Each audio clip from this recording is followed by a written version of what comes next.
நீங்கள் பார்த்து கொண்டிருப்பது 24 நியூஸ் தமிழ். வணக்கம். 24 நியூஸ் தமிழ் செய்திகளுக்காக லலிதா ரவி. திருமலை திருப்பதி ஏழுமலையான் கோவிலுக்கு சுமார் 95 லட்சம் ரூபாய் மதிப்பிலான தங்கப் பதக்கங்கள் காணிக்கையாக கிடைக்கப்பெற்றுள்ளன. பெங்களூரைச் சேர்ந்த பக்தரான டாக்டர் எம் மகாதேவம்மா என்பவர் திருமலை திருப்பதி ஏழுமலையான் கோவிலுக்கு சுமார் 95 லட்சம் ரூபாய் மதிப்பிலான தங்கப் பதக்கங்களை இன்று காணிக்கையாக வழங்கியுள்ளார்.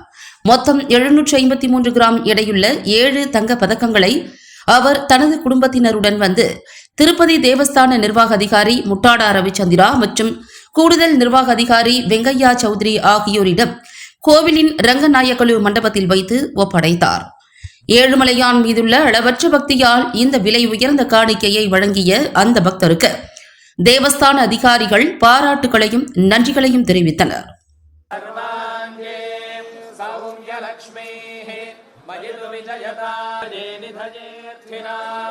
श्रीवेंकटनिवासाय श्रीनिवासाय